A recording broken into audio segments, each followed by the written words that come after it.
Tae Hea Nahm, and I really appreciate this opportunity to share with you our latest methodology on unlocking growth.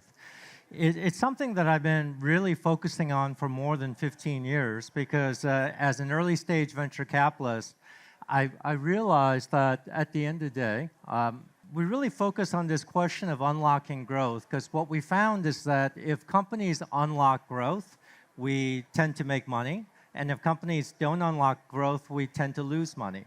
And since we've invested over 200 B2B software companies over the last 15 years and had 12 unicorns, really started going into trying to figure out the patterns of how to unlock growth. Yes. So this is just a quick background, and as I mentioned, I've written 2 books, and also we've invested in 12 unicorns. But what we have in this environment, even though everyone talks about being in a tough financial environment, is that on one hand, we still have trillions of dollars chasing high growth. So if you're a high growth company, the money is there. At the same time, there's just a huge number of startups at the bottom because accelerators, incubators all around the world wanted to recreate Silicon Valley and was creating all these startups. And what separates these two is simply high growth. And so I want to talk about is how to become a high-growth company. And I'll be using a surfing metaphor because a high-growth company feels like when you're surfing a big wave. You know, you're effortlessly going fast. You know, it's like having very good capital efficiency and going a long distance. Now, some people ask me, do I surf? I tried, I failed. But my co-founder, Ryan Floyd, loves to surf, and so he helped me a lot with the surfing metaphors here. And what we see is that with many startups, is that startups are really struggling at this stage, and it feels like you're paddling in the ocean. You're working so hard to go a short distance. These are companies that are stuck at product market fit. They have 10, 12, 20 customers, but they just can't seem to unlock and get a lot of customers. So when people ask, well, what should I do? You know, first, everyone wants to become the mythical surfing unicorn. Is the common answer that we hear is you just got to scale. You know, raise a lot of money, hire a lot of sales reps, spend more on marketing. They got product market fit, and so with that, you should be really positioned to scale growth. We tried this with several companies, and we lost a lot of money, is what we found. Is that between paddling and surfing, you have to catch the wave.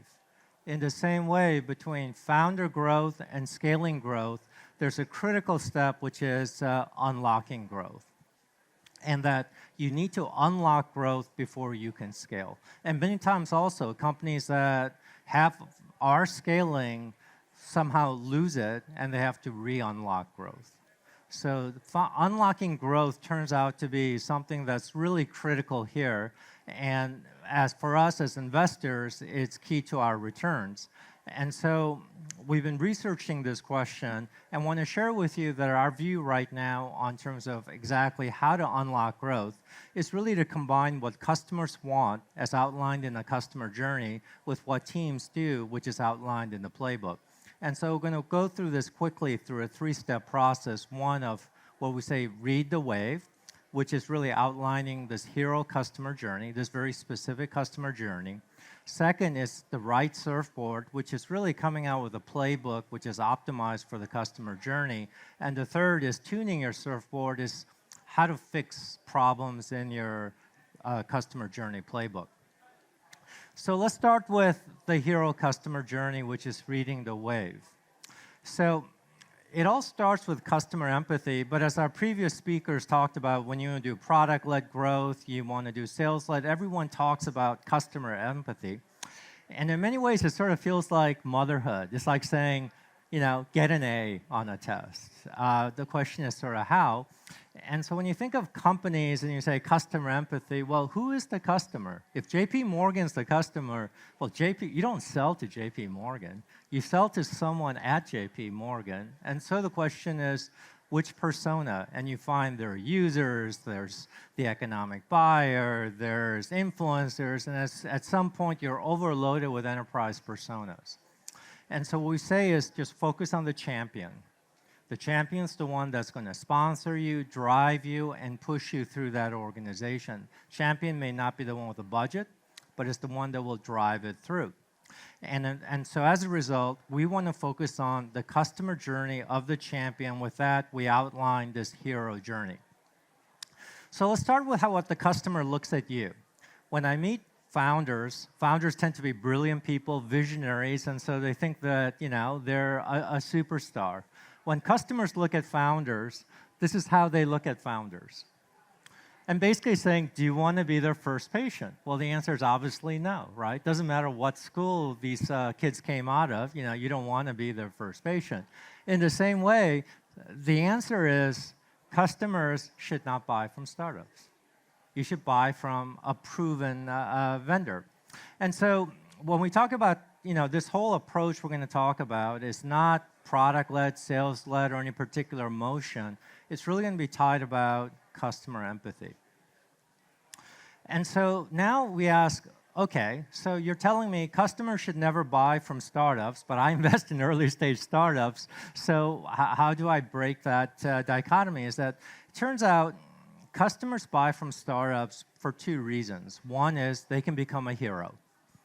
And so this is a quote. We did a podcast with Ashwin Bilal. He's CIO Medallia before he was CIO of KLA-Tencor. And he looks at it where he, as a customer, thinks like a co-founder and really wants to work with that company. These people are great. If you can find customers that want to be heroes by working with you, that's fantastic. They're for the brave, but the few, you just can't get 100 of them. You could get maybe 2 or 3. The big reason why you can get customers in the beginning is because they have an urgent pain. An urgent pain means they have to do something right now. Not 6 months from now, not a week from now. They have to do it right now. And so as a result, they can't make the safe and easy decision, which is to wait. So the idea of becoming a hero in urgent pain relates to sort of a model I have of a B2B buyer, of someone that's relatively smart but lazy and wants to look good in front of their boss. Okay? So how do you look good in front of their boss is to become a hero. How do you overcome laziness is urgent pain. So as a result, what we say is that the way we start the customer journey with your champion is you start with an urgent pain. And so we're going to go through these 9 steps, but the first one is this sort of urgent pain. And that if you don't have if you're not addressing an urgent pain, it doesn't matter whether you're sales-led, product-led, what your go-to-market strategy is, you're just not going to get traction. Because your typical customer is busy, and they're going to say, well, I'll look at it a week from now. And next week, a week from now. And so it just never gets addressed. So how do you find an urgent pain? So I want to share this story with you. April Ko, she's a college dropout. She read our book, Survival to Thrival, and really helped her crystallize her go-to-market. And with that, she's been quadrupling revenue for the last few years, and she's now going to be 9-digit in revenue. Her company is doing AI in mental health. And so how she found the urgent pain, she said, is that she did another pitch to healthcare executives that was just flopping. No one was listening. She was at about $500,000 ARR at the time, 10 customers, but it just wasn't growing. And she said, at the end of the pitch, one executive says to me, you should talk to our HR department because our employees, physicians, nurses are really struggling with burnout and serious issues like suicide, so maybe your tool can help. She goes, I was desperate, so I asked and took the meeting. My pitch to HR was the first time anyone listened to my entire pitch without looking at their phones, even though it was a very early pitch, and we knew we were onto something at that point. So the way to look at it is, I guess this is a good metaphor here in Texas, like drilling for oil, So finding an urgent pain is like drilling for oil. So this was her founding idea, was to build clinical decision support tools for primary healthcare providers to sort of help doctors prescribe more or less antidepressants and other mental health drugs. The urgent pain was to do a personalized care plan for employers. And so she pivoted from the founding idea to the urgent pain. So we have this sort of three-step process to find the urgent pain, which is cast a wider net than your founding idea. To founders, it'll feel like heresy, because the whole reason why you started the company is your founding idea, but cast a wider net. And then second, you can find the urgent pain. Turns out urgent pain is very easy to measure. Urgent pain is just simply how many days does it take from the first meeting to the next. If they meet you the next day, you have an urgent pain. If they meet you in 6 months, it's not an urgent pain. And there are many ways to drill that you can. And so as a result, once you find the urgent pain, then you look for who are the customers, that's your ICP, and how you're using force, your ideal use case. After the urgent pain, the next one becomes why you. And with that, you need a very simple and compelling wow. And the wow is what really excites your prospects and makes them into a champion. You can tell it because they change their body language. They say, I want to meet your boss, meet my colleagues. So you can see things change. Here are some examples of wows. In TalkDesk's case, it's because their call center software was so easy to use. If you use it, you hire 2 agents, and you have a call center working the next day. So you have a call center working in 24 hours, and you can go from 2 agents to 2,000 agents. So the software scales as well, too. As we're going through this, though, and talking about wows, I was in a workshop with one of our companies, and I said, you don't have a wow. He says, we have a wow. And it turns out that you need 2 very different wows. You need a date wow to excite your champion, to make the person into a champion. It's like, why have a second date? And then you need a marry wow, which is really about the champion's boss, the champion's colleagues, the committee, to persuade them to marry you. It's like getting the family approval. And so that's why, a date wow, which tends to be something exciting and addresses the urgent pain and helps at the top of the funnel. And the marry wow usually addresses something strategic, why this is a good long-term relationship, and so forth. And then after that, the next key step is first contract. And within the company, we celebrate. I get text messages from the CEO about the big win, all that. Just want to point out that our customer is a completely different state of mind. This is a quote from JJ, who was managing director of cyber risk at Barclays. He goes, when he picked like Mobile Iron, our company, to work with, he said, if the product didn't work, I was going to get fired. So while the company is celebrating the 7-figure win, he is full of anxiety, thinking if this doesn't work, I'm screwed. So as a result, the next key milestone we say is first value. First value is not completing of the onboarding process. That's your internal checklist. First value is when your champion's boss or peers tells the champion you made the right decision. It's getting that social affirmation.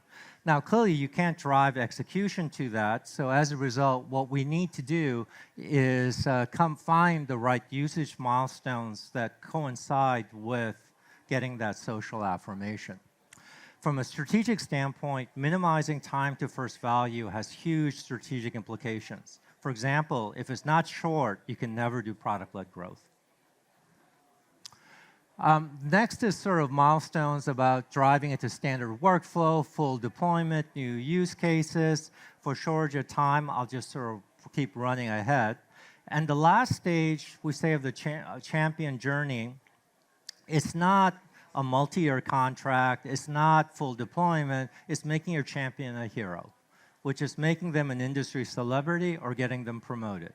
I was on the board of Marketo for 10 years, and what Marketo did really well was show a path for Marketo users to become future CMOs. Because what Marketo users were doing was how to do email marketing, with that to do demand generation, so they became directors or VPs of demand generation, and then CEOs are looking for CMOs who could generate pipeline. And so once you have these champions become heroes, what works really well is to showcase these hero stories. And this is a quote from Chandar, who was CMO of Marketo and now is CMO of Coupa. He says, these are not customer case studies. It's not about showcasing success with your product. Instead, these stories should showcase your champion success as crusaders of changes of your companies. Make your champion, not your product, the hero of the story. So if you go to Dreamforce, you'll see big pictures of customers for that reason. And so with these hero stories, you can drive thought leadership. And what is thought leadership? It's just really explaining a path for a user to become a hero. And then with that, you can build a community of current and wannabe heroes, which is about understanding these stories so that they can become a hero themselves.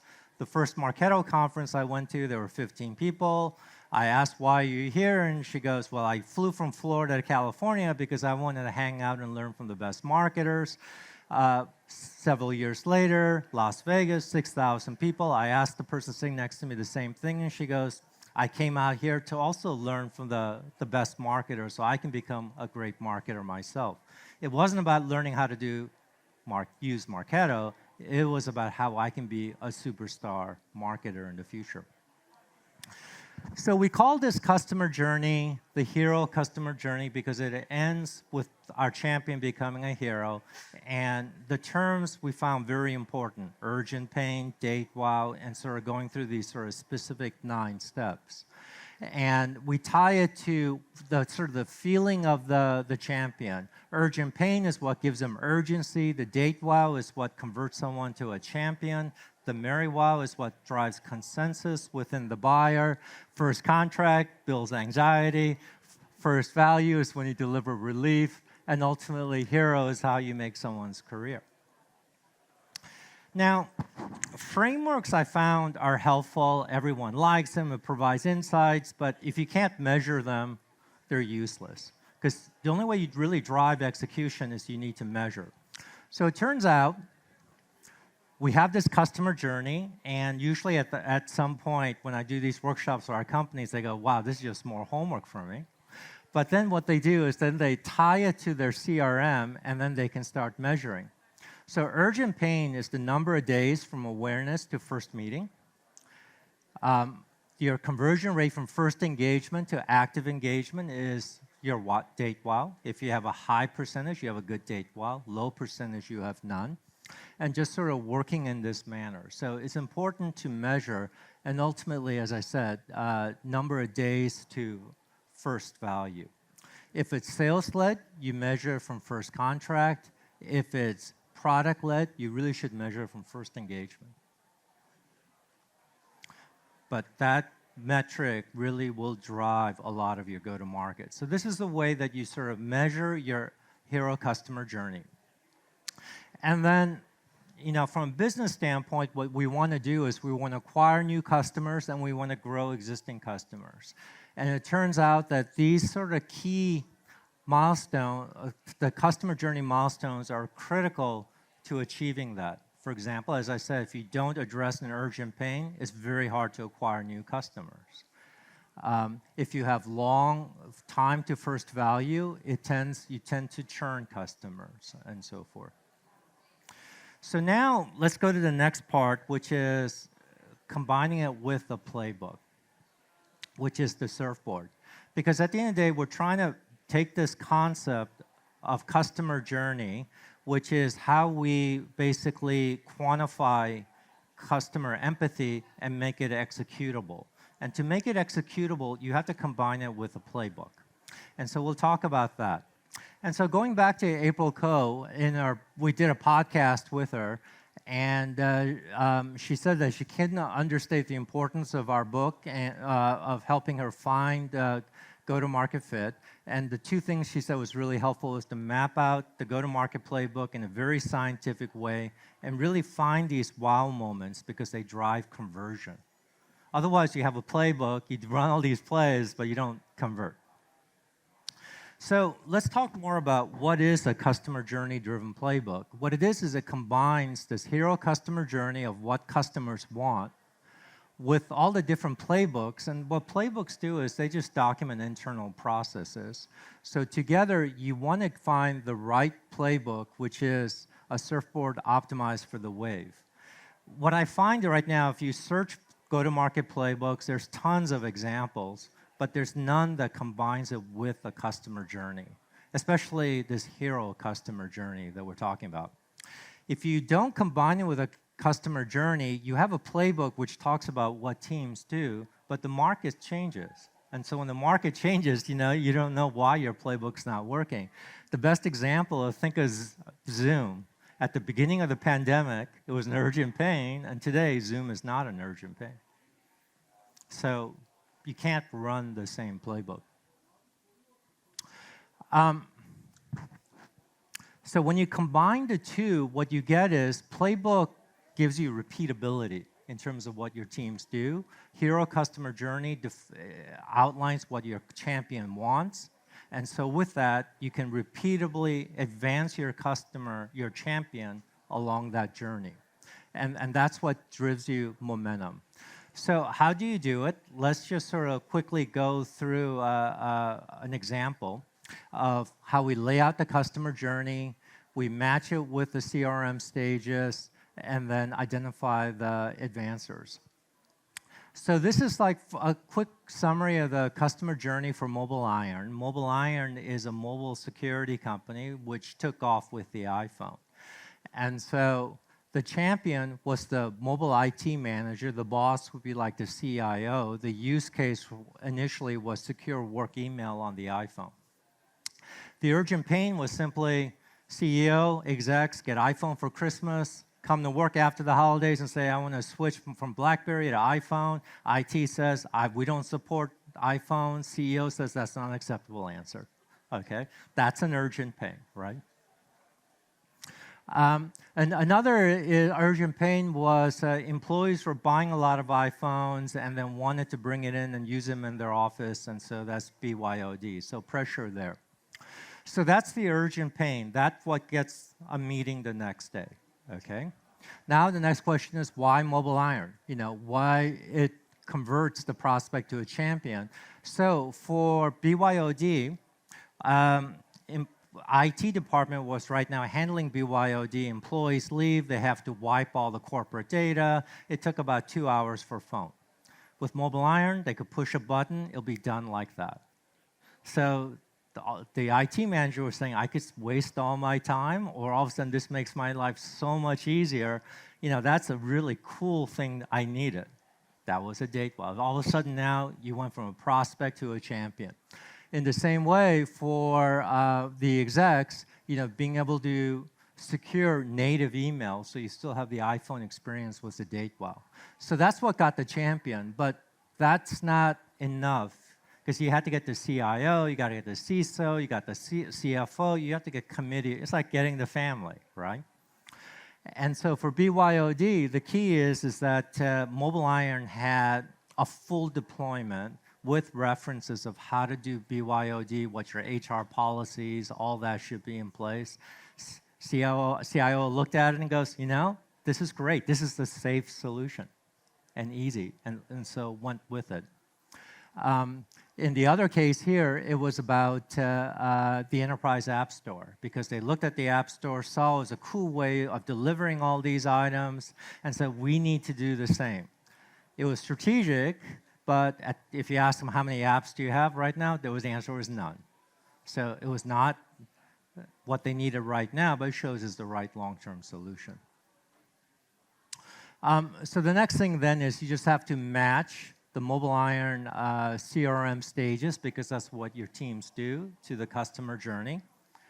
And whether you have sales-led or product-led, you have different stages and all that, so different kind of matching.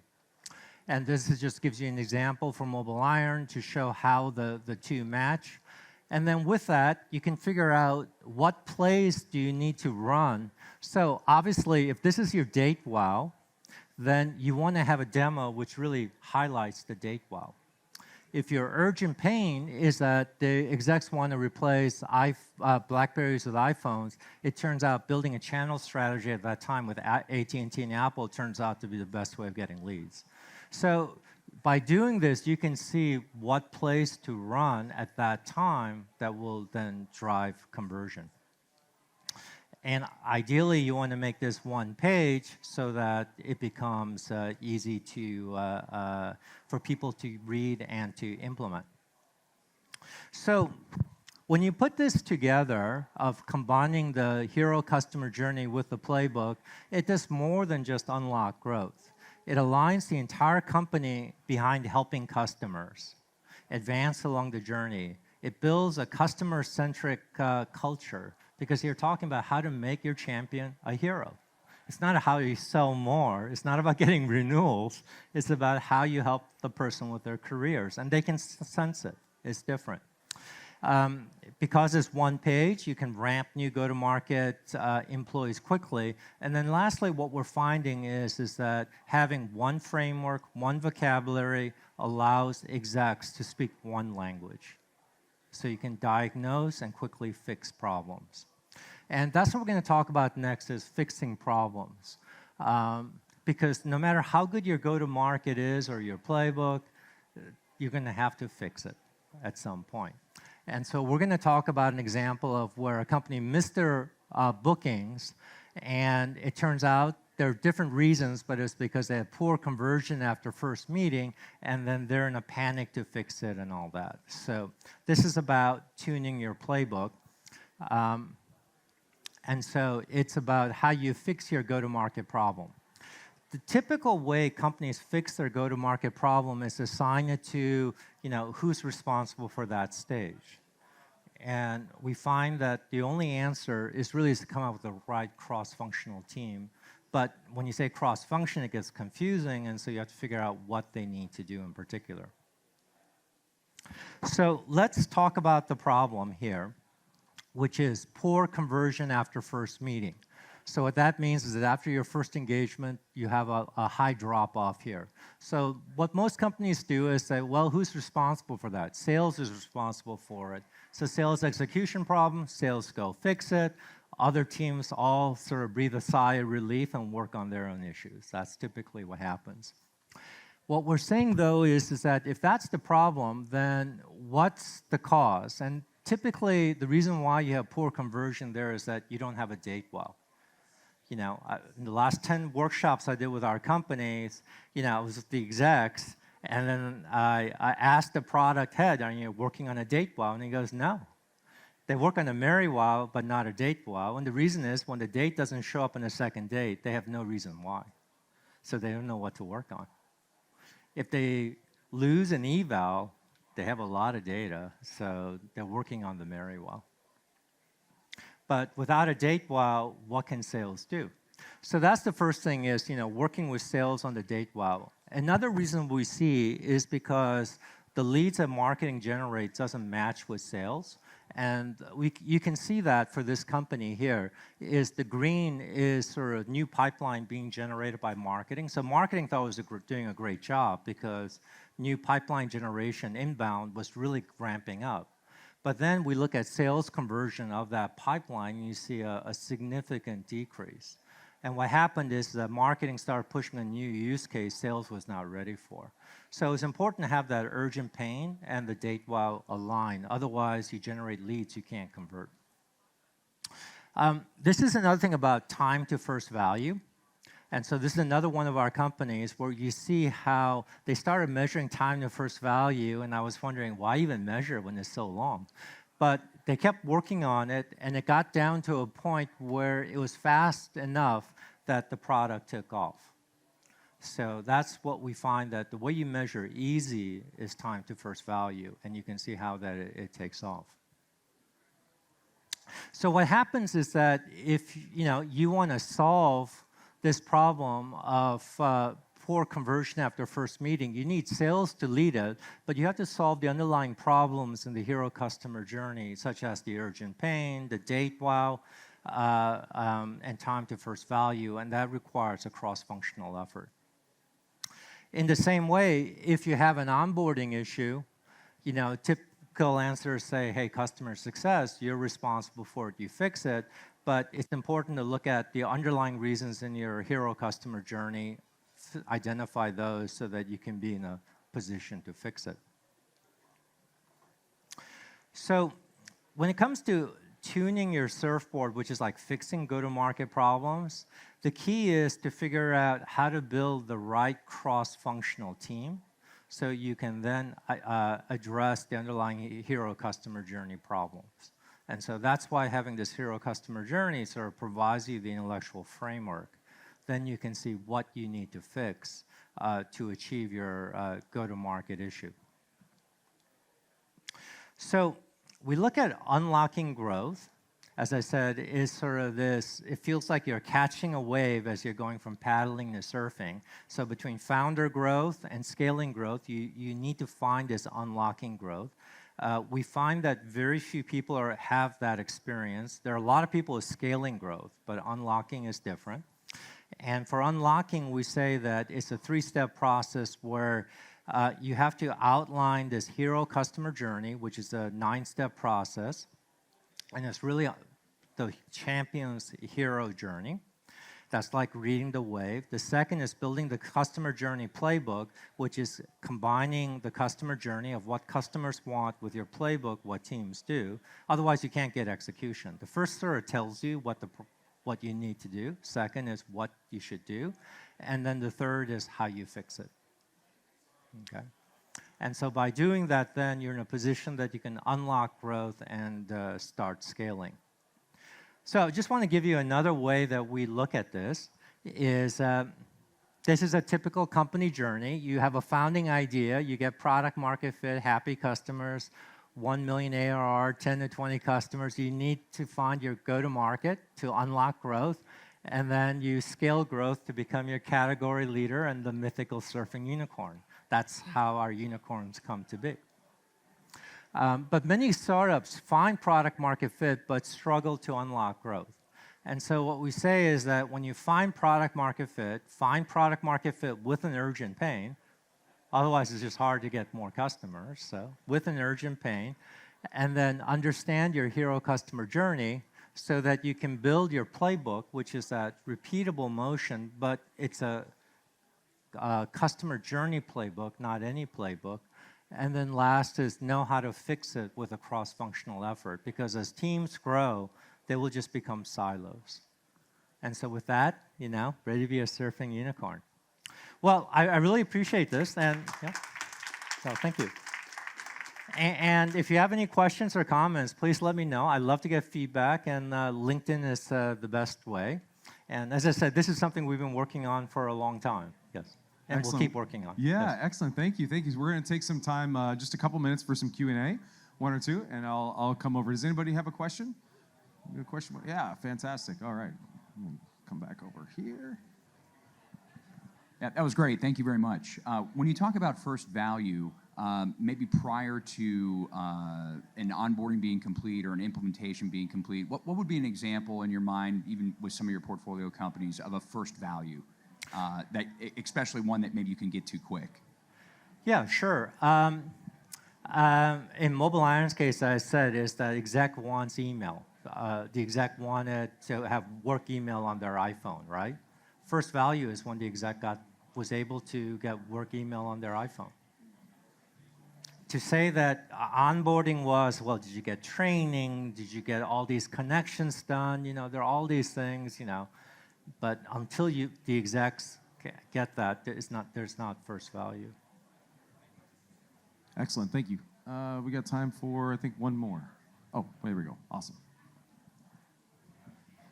When do you convert from channel marketing partnerships into more product sales-driven internal growth? I'm sorry, what was the question? Is channel to product? When iPhone was distributing through AT&T and then they transitioned into doing it themselves, yes. When does that inflection point kind of kick in?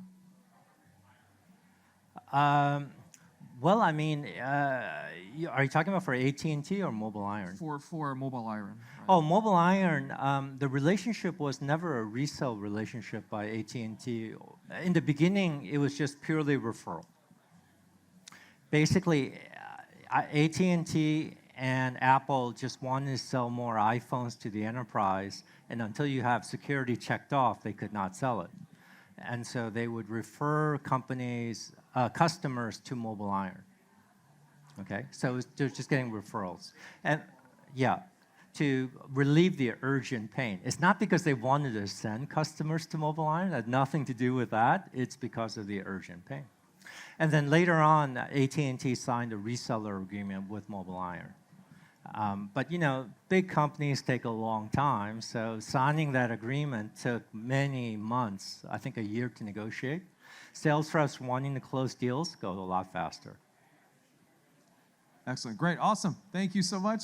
Okay. I appreciate it. Great talk. Give them a round of applause. Storm Ventures.